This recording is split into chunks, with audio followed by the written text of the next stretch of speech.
লোকসভা নির্বাচনের আগেই পাঁচলা থানার অন্তর্গত জুজারশা এলাকায় তৃণমূল কংগ্রেসের পক্ষ থেকে একটি কর্মী সভার ডাক দেওয়া হয়। কর্মী সভা জনসভায় পরিণত হয়েছে। কি বলছেন সেখানকার স্থানীয় নেতৃত্বরা, বিস্তারিত জানতে ভিডিওটা সম্পূর্ণ দেখুন। গুলশান মল্লিকের নামটাই কাপি আছে, এখানে বিরোধী শক্তির কোনো জায়গা নেই। কিছুদিন আগে তো চেষ্টা করেছিল আপনাদের এই দিঘির পার নিয়ে, চেষ্টা করেছিল দিঘির পার নিয়ে তৃণমূল কংগ্রেসের কর্মীদের লড়াই দেখে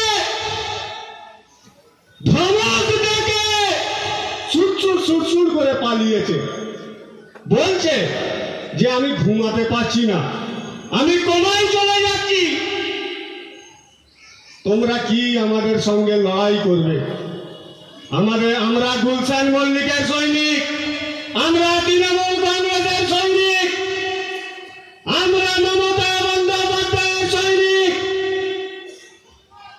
আমরা অভিষেক বন্দ্যোপাধ্যায়ের সৈনিক।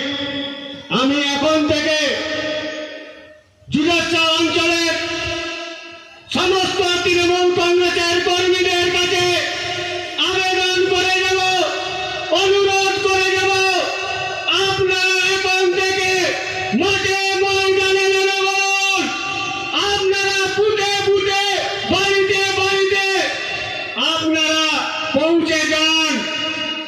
আপনারা জুজারশার মাটিকে ধুলো করে ছেড়ে দেন, এমন ধুলো যাতে পা না রাখতে পারে সিপিএম মানুষের কাছে,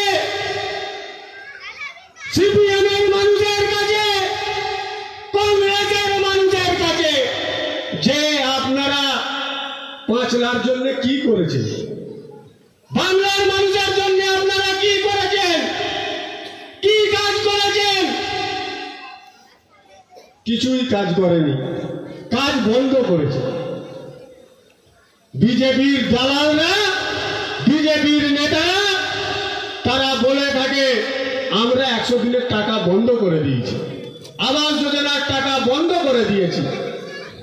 তোমরা শুধু বন্ধ করতেই থাকো, আর মমতা বন্দ্যোপাধ্যায় লক্ষ্মীর ভান্ডার 500 করতে থেকে 1000 টাকা করে দেবে। এইটাই মমতা বন্দ্যোপাধ্যায়ের গ্যারান্টি। মমতা বন্দ্যোপাধ্যায় তিনি বলেছিলেন যে বিজেপি যদি 100 দিনের টাকা না দেয়, আমি মমতা বন্দ্যোপাধ্যায় আমি বাংলার মানুষকে 100 দিনের টাকা পৌঁছে দেবো। এইটাই মমতা বন্দ্যোপাধ্যায়ের গ্যারান্টি। মমতা বন্দ্যোপাধ্যায় পৌঁছে দিয়েছে।